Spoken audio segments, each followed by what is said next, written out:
Nós vimos em aulas passadas que uma rede neural artificial aprende a partir de exemplos, né? Pode ser imagens, textos, que são transformados em números, né? Nessa primeira camada, né, da rede. Esses números são passados para as próximas camadas, né? E assim sucessivamente até a camada de saída da rede. Em cada neurônio desse, nós vimos, né, que esses números sofrem transformações através de uma função linear, e o resultado dessa função linear passa por uma função não linear de ativação. Esse processo, né, que começa no exemplo e vai para frente, para as camadas posteriores, é chamado de feed forward, ou propagação para a frente. Quando chega no final, nós temos, né, a saída da rede. Nesse caso, é uma rede com 3 neurônios, onde cada neurônio está associado a uma espécie de pássaro.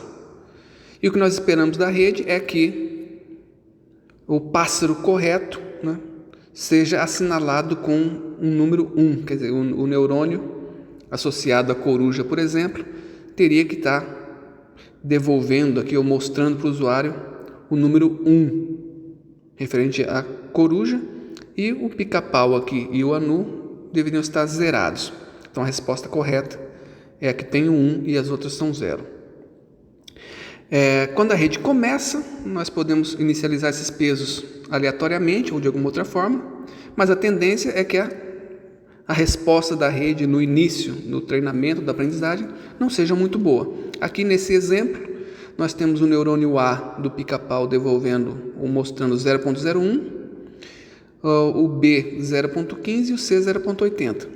Então dá para perceber que existe um erro, existe uma função de perda que calcula, né, esse erro, né, que pode ser de várias formas diferentes, mas o importante, né, o central aqui, é que essa função de perda, se nós pegarmos e calcularmos a derivada parcial dela em relação a cada neurônio, ela nos vai dar uma indicação do quão distante a resposta do neurônio está da resposta correta ou esperada para esse exemplo aqui que está entrando.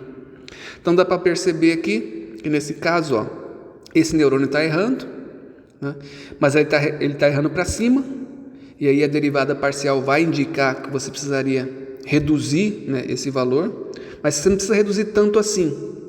Eu coloquei o azul fininho aqui, que está indicando que precisa reduzir um pouquinho. O neurônio C, 0.80, também está errando e precisaria reduzir, porque a resposta esperada era 0.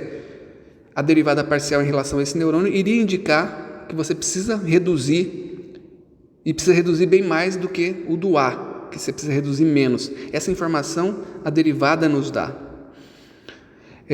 E aqui em relação ao B, também está errada a resposta, deveria ser 1, mas nós precisamos aumentar e não reduzir, e aumentar bastante, aumentar numa proporção que é maior do que essa do C, que precisa reduzir 0.80 ou algo proporcional a isso, que vai depender da função de perda que está usando.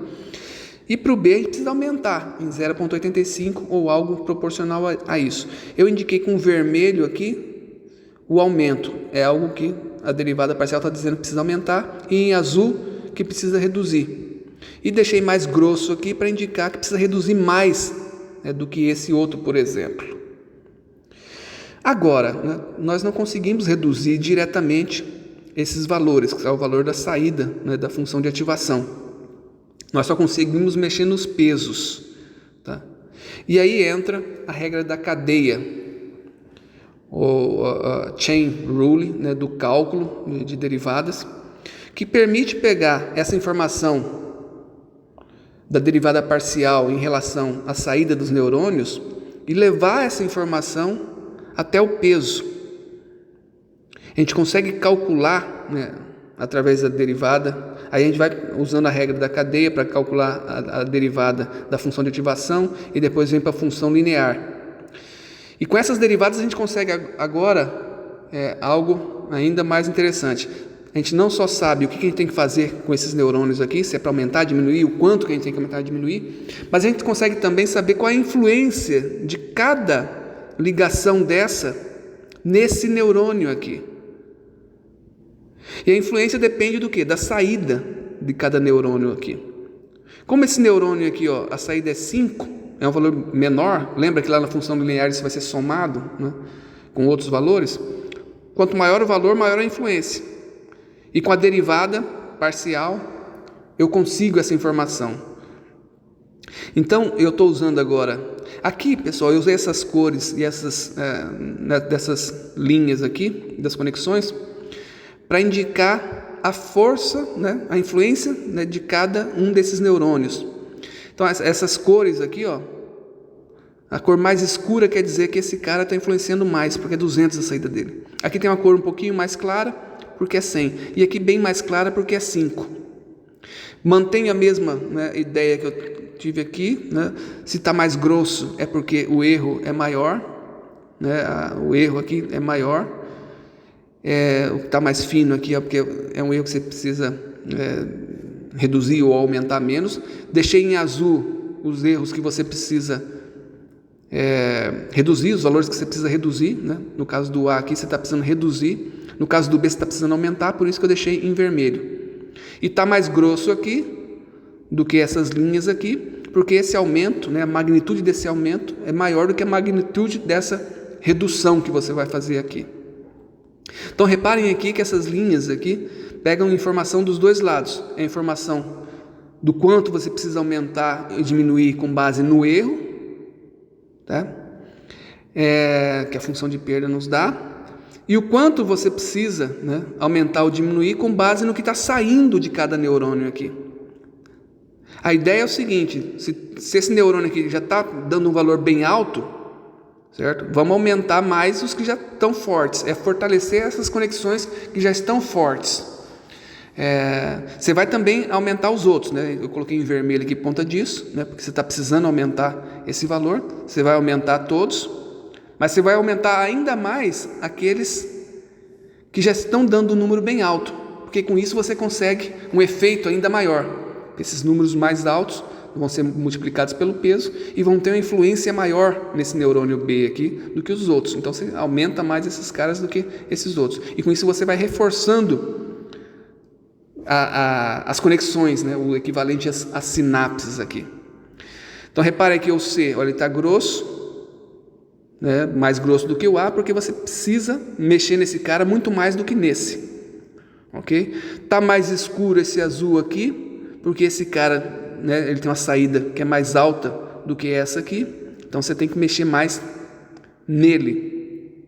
Só que o C está puxando, né, para baixo e o B está puxando para cima. Então reparem agora que usando esses gradientes, essas derivadas parciais e a regra da cadeia, eu tenho agora, né, uma regra, né, um algoritmo que permite dizer o quanto eu tenho que mexer em cada conexão dessa aqui. Tá? Então, as cores e as espessuras aqui indicam o quanto eu tenho que mexer nesses pesos. Ok? Depois que eu determino, né, os valores que eu tenho que mexer nos pesos que estão ligando a última com a penúltima camada, eu passo para a camada anterior. E a ideia é a mesma. Eu vou tentar favorecer os neurônios que estão soltando valores mais altos do que os que estão valores mais baixos.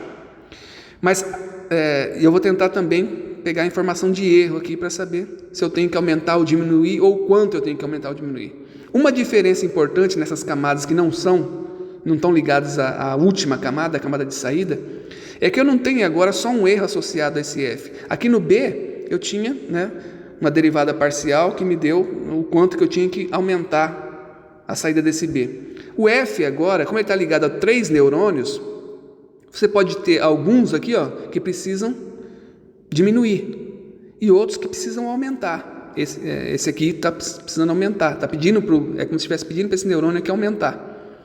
E esse aqui está pedindo para diminuir. Então o que é feito aqui, na verdade, é uma ponderação entre, né, todos esses neurônios. Na verdade vai virar uma simples soma. Né? Você soma o quanto cada um desses está pedindo, as derivadas desses caras aqui, e aí você define se esse cara vai ter que aumentar, né, se os pesos que estão ligados a eles vão ter que aumentar ou diminuir com base em todas as saídas desse neurônio. Nesse exemplo aqui, ó, como você tem aqui o neurônio B que está pedindo para aumentar proporcionalmente a 0,85 e os outros dois, ó, se você somar 0,80 com 0,01, vai dar 0,81. Então, no final aqui, esse V, você vai ter que pedir para ele, né, você está querendo que ele aumente o valor, porque você está puxando mais para cima do que para baixo, mesmo somando os dois que estão puxando para baixo. É mais ou menos isso que acontece aqui nessa camada anterior. Por isso eu desenhei linhas vermelhas, quer dizer, eu quero que aumente, esses pesos têm que aumentar, mas não vai aumentar tanto quanto esse peso aqui, né? Porque eu tive aqui que competir com vários neurônios aqui, uns puxando para mais, outros puxando para menos. Isso é muito importante mais para frente, quando eu falar do decaimento, de alguns problemas que tem, né, com gradiente e algumas soluções que a gente pode fazer. Reparem que está mais escuro aqui, ó. Por que eu deixei mais escura essa linha aqui? É porque a saída do H e o I, ó, é maior do que a saída do JKL, que é 40-40. Então reparem que eu continuo agora tentando equilibrar, né? É como se eu tivesse aqui algumas forças puxando para cima ou para baixo, e aqui também, os caras puxando para cima ou para baixo, conforme esse valor aqui. E aí isso é feito para as camadas anteriores até chegar na primeira. Esse processo que eu mostrei agora, que começa lá na saída e vai mexendo com os pesos até chegar na entrada, é a propagação para trás, é o back propagation, que é uma realização, né, da regra da cadeia do cálculo, né? Todo esse efeito que eu mostrei né, aqui, na hora de implementar, na verdade, você vai estar implementando cálculos de gradiente, né, ou cálculo de derivada parcial e regra da cadeia. Talvez num vídeo futuro, né, possa até entrar na parte matemática disso, mas o que eu gostaria agora é que vocês pegassem a intuição, né? É aquela ideia do gradiente que eu já falei, né? Você está tentando achar, né, aquele ponto de mínimo, ou um bom ponto de mínimo naquela cordilheira, né? Só que eu mostrei, né, para um parâmetro só ou dois. Quando você tem agora milhares de parâmetros, você precisa da retropropagação para calcular aquelas derivadas, né, aqueles gradientes, não calculou de uma vez só. E isso é muito importante para o sucesso da inteligência artificial, a gente conseguir calcular milhares de derivadas de maneira eficiente. E o algoritmo de retropropagação é o começo disso. Obrigado, pessoal. É isso aí.